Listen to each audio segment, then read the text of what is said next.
wa Jamhuri ya Muungano wa Tanzania Dr. Samia Suluhu Hassan asema ujenzi wa shule za sekondari za mafunzo ya amali ni daraja muhimu la kuunganisha vijana na uchumi kwa kuwapatia elimu na ujuzi utakaowawezesha kujiajiri na kushiriki kikamilifu katika shughuli za kiuchumi. Katika michezo, michuano ya Masoko Cup 2026 yafikia tamati jana jioni kwa timu ya Ilala Kilwa Market kutoa ubingwa baada ya kuwafunga Midizini kwa mikwaju ya penalty kwenye mchezo wa fainali uliofanyika kwenye uwanja wa Kinesi Ubungo, Dar es Salaam.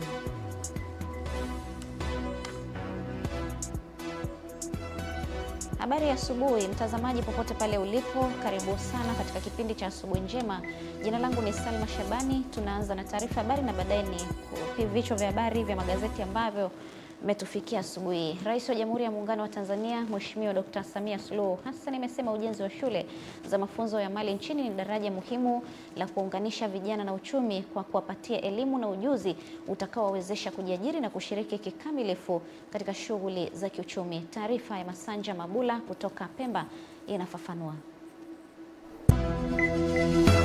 Waziri wa mambo ya ndani ya nchi Mheshimiwa Patrobas Katambi amesema hayo kwa niaba ya Rais Mheshimiwa Dr. Samia Suluhu Hassan katika uwekaji wa jiwe la msingi la ujenzi wa shule ya sekondari mafunzo ya amali huko Kangagani, wilaya ya Wete. Ni mwanzo wa mkakati mpana wa serikali wa kuweka mazingira yanayowezesha utekelezaji wa mtaala mpya wa umahiri hususan katika mkondo wa amali, kuhakikisha vijana wanapata elimu ya mafunzo yanayoendana na fursa zilizopo katika jamii na uchumi wetu. Ndugu wananchi, hatua hii inaendana moja kwa moja na mwelekeo wa dira ya maendeleo ya Zanzibar ya mwaka 2050 na dira ya taifa ya maendeleo ya mwaka 2050 ya Jamhuri ya Muungano wa Tanzania. Dira zote mbili zimeweka msisitizo katika kujenga uchumi wa kisasa unaotegemea maarifa, teknolojia, ubunifu, ujuzi na nguvu kazi yenye tija. Kwa upande wake, naibu waziri wa elimu na mafunzo ya amali Zanzibar, Hadija Salum Ali, amesema ujenzi wa shule ya sekondari mafunzo ya amali Kangagani utasaidia kuleta mageuzi katika sekta ya elimu na uchumi kwa vijana. Skuli hizi ni sehemu ya mageuzi ya elimu. Kama kwa upande wa Jamhuri Tanzania bara ambapo kuna mageuzi makubwa ya elimu hususan kwenye elimu ya amali, na sisi hatuko nyuma Zanzibar katika kuhakikisha kwamba tunafanya mapinduzi makubwa katika elimu ikiwemo ujenzi wa miundombinu mbalimbali. Ni hii hali ambayo umeiona, ambayo hapa ni ruhusu niwapongeze sana wakandarasi wetu. Dada yangu Fatma, hongera sana kwa kazi nzuri, hongera sana. Mradi huu ni wa mwaka mmoja, miezi 12. Ndani ya miezi 6 tuko 70%. Haijawahi kutokea. Kweli viongozi hawa ndani ya kipindi chao wanaendelea kutufanyia mazuri na makubwa. Ukija kwenye upande wa elimu, Mheshimiwa Naibu Waziri yupo, atakuja kukuambia hapa, lakini na maeneo mengine yote yakiwemo maji safi na salama. Ni Masanja Mabula, Channel 10, Pemba, Zanzibar.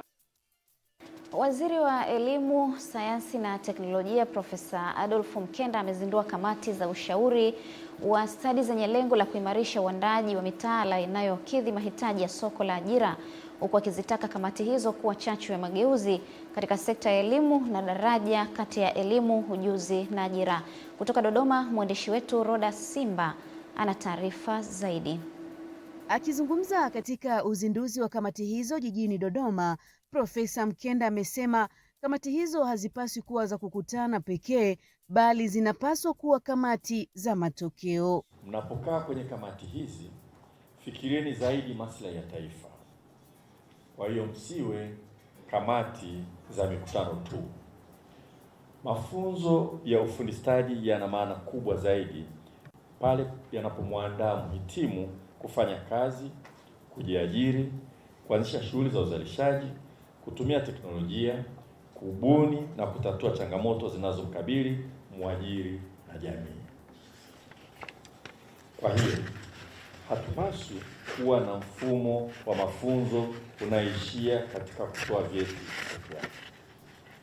Tunataka kuwa na mfumo unaozalisha watu wenye ujuzi, umahiri, ubunifu, nidhamu ya kazi na uwezo wa kutumia teknolojia. Aidha, Profesa Mkenda amezitaka kamati hizo kutoa ushauri wa kitaalamu kwa VETA kwa wakati, hususan zinapobaini mabadiliko katika sekta mbalimbali yanayohitaji maboresho ya mitaala ili kuendana na dira ya taifa ya 2050. Mnapobaini kuwa kuna stadi mpya inayohitajika, shaurini mapema kuhusu kuanzishwa kwa programu hiyo. Mnapobaini kuwa teknolojia fulani imepitwa na wakati, semeni wazi. Huo ndio ushauri tunaotarajia kutoka kwenu. Awali, mkurugenzi wa mafunzo ya ufundi stadi wa VETA, Dr. Abdallah Ngodu, akaeleza matarajio yao baada ya kuzinduliwa kwa kamati hizo 6 zenye jumla ya wajumbe 36. Uzinduzi huu unamaanisha kuanza kwa awamu mpya ya ushirikiano kati ya mamlaka na wadau wa sekta mbalimbali katika kuhakikisha programu za mafunzo zinaendana au kulingana na mahitaji ya soko la ajira, maendeleo ya teknolojia na mwelekeo wa kiuchumi wa nchi kwa kuzingatia dira 2050. Kutoka Dodoma, Roda Simba, Channel 10. Serikali mkoani Kilimanjaro imesema itaendelea kuunga mkono na kufungua milango kwa mashirika mbalimbali ikiwemo shirika la uhifadhi wa mazingira WWF ili kuwezesha kufanya kazi za kuihudumia jamii kwa kuhifadhi mazingira kwa ufanisi, hatua ambayo itasaidia kukabiliana na mabadiliko ya tabia nchi. Ahmad Nandonde ametuandalia taarifa ifuatayo. Hayo yamesemwa na mkuu wa wilaya ya Moshi Godfrey Mzava alipokuwa akimwakilisha mkuu wa mkoa wa Kilimanjaro Nurdin Babu wakati wa kufunga mradi unganishi wa BMZ, zoezi lililofanyika wilayani Moshi, ambapo ameeleza umuhimu wa mashirika hayo katika kuhudumia jamii katika uhifadhi wa mazingira. Serikali yetu ya awamu ya 6 chini ya uongozi wa Mheshimiwa Rais Dr. Samia Suluhu Hassan na awamu nyingine zote za uongozi, kama ambavyo historia inaeleza, imeendelea kutengeneza mashirikiano na kufungua milango ya uwezeshaji wa taasisi hizi na mashirika haya. WWF imekuwa ya msaada mkubwa sana katika jamii yetu kusukuma agenda ya maendeleo, lakini pia kusukuma agenda ya uhifadhi, kuanzia kwenye vyanzo vya maji, uhifadhi wa rasilimali zinazotokana na misitu. Mkuu wa wilaya ya Rombo Mwalimu Raymond Mwangwala amesema mradi huu wa BMZ umesaidia jamii kuongeza uelewa wa namna kukabiliana na uharibifu wa mazingira. Kuna project ambazo zimeanzishwa na nurseries ambazo wilaya ya Rombo zimefanya kiasi kubwa sana. Hawa bwana wamekuwa na mchango mkubwa sana kwa serikali yetu na rais wetu kwa ujumla. Tuna wajibu wa pamoja wa kutunza mazingira. Tukitunza mazingira yetu yatatutunza. Kuhakikisha tunalinda mazingira yetu, tunahifadhi wenye maliasili, tunasaidiana katika kuinua ustawi wa maisha ya wananchi. Meneja mradi unaosimamiwa na shirika la uhifadhi wa mazingira WWF Novat Kesi ameeleza mafanikio ya mradi huo uliokuwa na lengo la kuhamasisha ulinzi wa rasilimali maji, ulinzi wa malisho ya mifugo na elimu ya utunzaji wa mazingira. Maana ya kusimamia masuala ya maji, lakini pia kwenye wilaya ya Same kule tumeweza kurekebisha kuchimba visima. Tumefanya kazi sana na jamii ya wafugaji kwenye kuhakikisha kabisa kwenye malisho tunaanzisha vyanzo vya maji.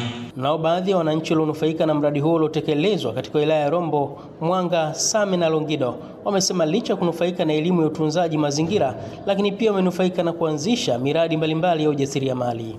Tuna uwezo wa kutengeneza mikanda, viholder na kushona vitu mbalimbali kupitia ngozi. Kupitia hiyo mradi tulifundishwa kupanda miti, ambao kila mwana kikundi tumekubaliana apande miti 15. Nikiripoti kutoka hapa manispaa ya Moshi mkoani Kilimanjaro, mimi ni Ahmad Nandonde. Asante kwa taarifa hiyo Ahmad Nandonde. Msajili wa vyama vya wafanyakazi na waajiri Valence Wambali amewataka viongozi wa vyama kuzingatia katiba, sheria na maadili ya uongozi ili kupunguza migogoro na kuimarisha utendaji ndani ya taasisi hizo. Taarifa zaidi na Jimmy Mengele. Wambali amesema hayo mkoani Morogoro wakati akifungua mafunzo ya siku 3 kwa viongozi wa wafanyakazi TUCTA, vyama vya wafanyakazi, ATE pamoja na maafisa wa ofisi ya waziri mkuu kazi, ajira na mahusiano, akisisitiza kuwa vyama hivyo vinapaswa kuwa nguzo ya kujenga maelewano na kulinda haki za wafanyakazi. Katiba ndiyo moyo wa nchi. Moyo unapodhoofika, mwili mzima huathirika. Vivyo hivyo, chama kinachopuuzia katiba yake au katiba kuwa mbovu, migogoro huwa sehemu ya maisha yake. Lakini katiba ikiwa nzuri na ikiheshimiwa, maamuzi yakawa ya haki na fedha zikatumiwa kwa uwazi, wanachama hujenga imani na chama husika. Kwa upande wake, makamu wa rais wa TUCTA Shabani Mwabunguru amesema mafunzo hayo yatasaidia kujenga uelewa miongoni mwa viongozi na hivyo kupunguza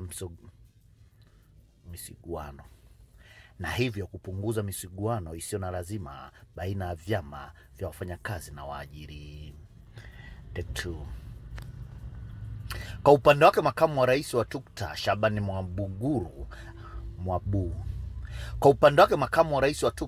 Mwabunguru amesema mafunzo hayo yatasaidia kujenga uelewa miongoni mwa viongozi na hivyo kupunguza msuguano isiyo lazima baina ya vyama vya wafanyakazi na waajiri.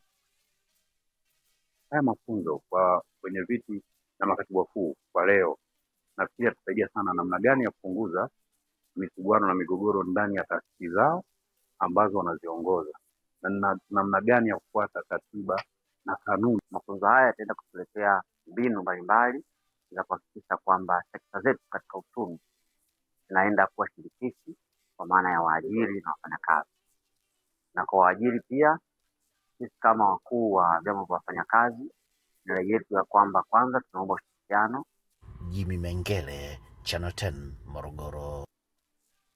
Tume ya nguvu za atomu Tanzania TAEC inaendelea na zoezi la kutoa elimu kwa umma katika maonyesho ya 88 Zanzibar ambayo yameanza Agosti mosi mwaka huu na yanaendelea hadi Agosti 16 mwaka huu. Akizungumza katika banda la TAEC, mkuu wa TAEC ofisi ya Zanzibar Bwana Ali Othman Masudi amesema teknolojia ya nyuklia inatumika katika maeneo mbalimbali na Tanzania kuna miradi ambayo imeonyesha matokeo chanya kupitia teknolojia hiyo.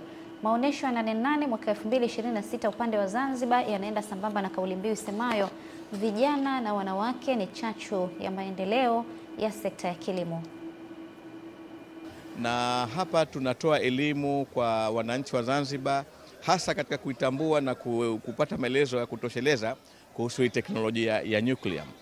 Kikawaida kwamba tunatumia teknolojia ya nyuklia kwenye mambo ya kilimo hasa katika kununurisha na kuondosha matatizo ya baadhi ya mbegu. Mfano mzuri ni hii mbegu ya Super BC. Pia teknolojia ya nyuklia imetumika Zanzibar hasa katika kuondosha wale nzi hatari wa sesfly au ndorobo hapa Zanzibar, na hii ni hadithi ambayo hata Umoja wa Mataifa kupitia shirika lake la wakala kimataifa nguvu za atom wanaisimulia hadi leo tokea mwaka 86 hadi leo. Lakini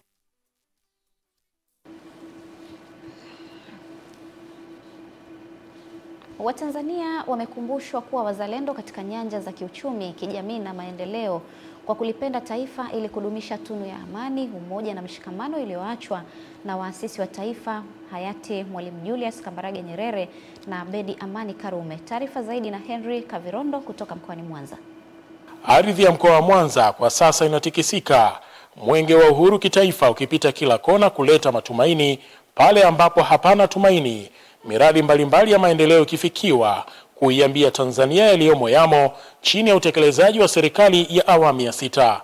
Umuhimu wa mwenge wa uhuru ulioliwezesha taifa kupata uhuru mnamo Disemba 9 mwaka 1961 unayakutanisha makundi mbalimbali ya vijana hapa wilaya ya Misungwi mkoani Mwanza ili waweze kufundwa kwa kutambua tunu ya amani, umoja na mshikamano.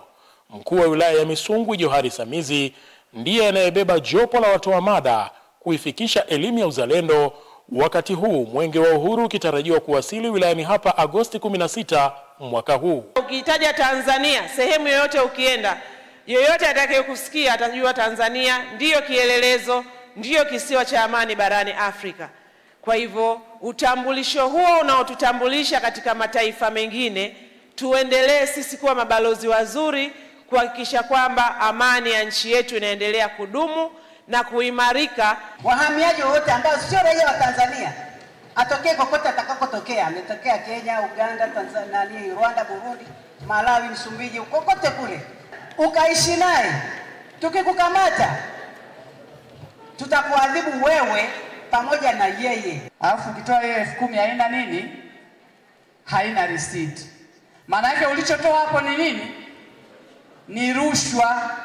Sasa sheria hii inataka ihakikishe inalinda maslahi mapana ya taifa. Pasipo risiti, hiyo ni rushwa. Kwa hiyo mimi nawashauri wananchi kwamba unapokuwa sehemu ukiambiwa kutoa hela pasipo risiti, unapaswa usitoe. Tumejua ni kivipi taifa linajenga vijana wake katika kutimiza maadili ili kutengeneza kizazi ambacho chenye manufaa baadaye. Tumejifunza maadili, uzalendo na rushwa. Kuzuia rushwa ni jukumu lako na langu, timiza wajibu wetu. Nashauri vijana wenzangu tusifanye vurugu. Mwenge wa Uhuru kwa sasa upo mkoani Mwanza ukiangazia miradi mbalimbali ya maendeleo inayolenga kuleta mageuzi chanya ya kimaendeleo, kiuchumi na kijamii kwa wananchi ili kuendeleza tabasamu la Watanzania kwa kufaidika na keki ya taifa.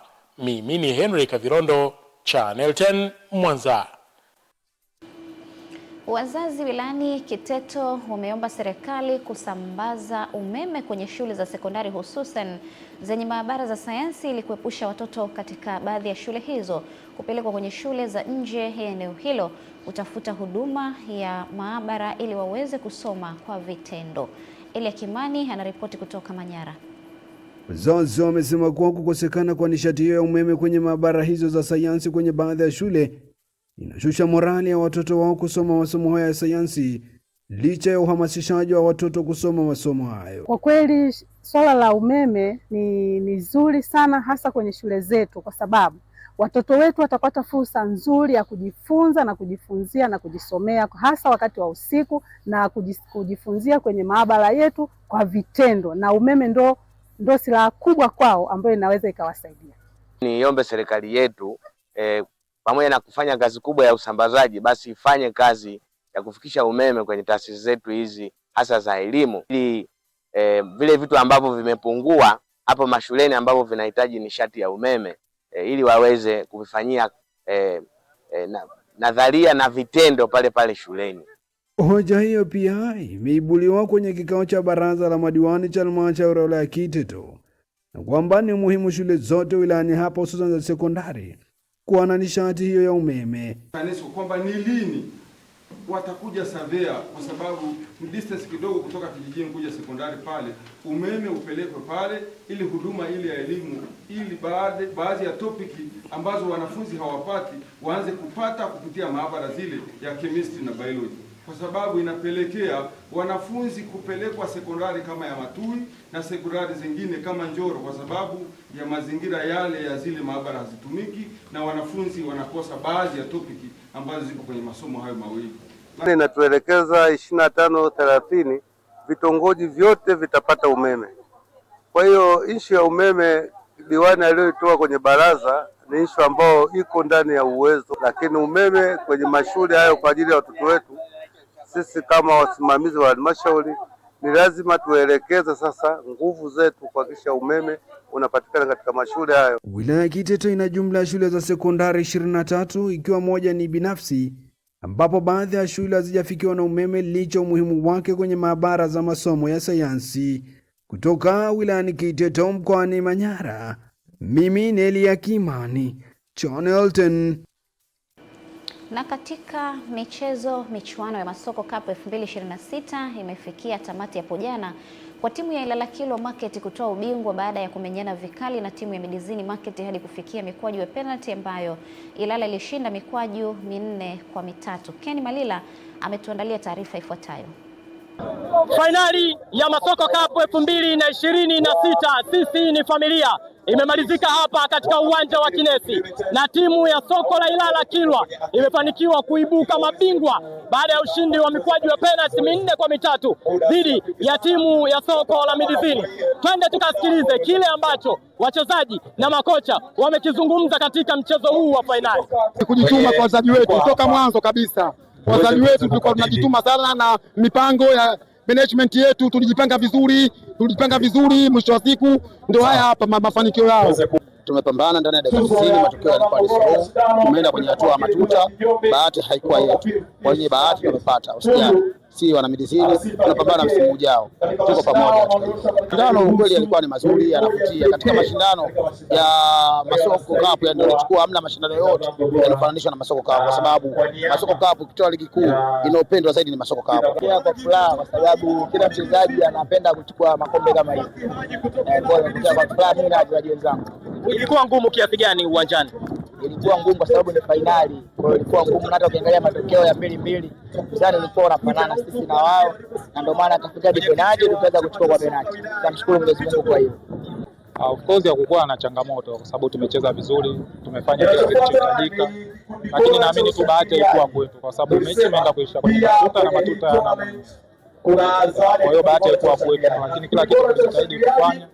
Ndio maana tumeweza kutokea nyuma kwa sababu wenzetu walianza kutangulia, tumesawazisha, tukaongeza goli la pili kipindi cha pili, lakini wenzetu wakaja wakasawazisha, mwisho tumeenda kwenye matuta tumepoteza. Kwa hiyo naamini kwenye swala la bahati, lakini kila kitu tumefanya. Huu unakuwa ubingwa wa kwanza kwa timu ya Soko la Ilala Kilwa, huku ikiwa ni kwa mara ya kwanza wilaya ya Ilala inatoa bingwa wa Masoko Cup tangu kuanzishwa kwa mashindano haya mwaka 2023. Kutoka hapa katika uwanja wa Kinesi, mimi ni Kenny Malila na hii ni Channel 10 Michezo. Asante sana Kenny Malila. Tumefikia mwisho wa taarifa ya habari, mtazamaji. Tunakwenda mapumziko mafupi, alafu tukirejea hapa tutakuja kupitia vichwa vya habari katika magazeti ambayo yametufikia asubuhi hii.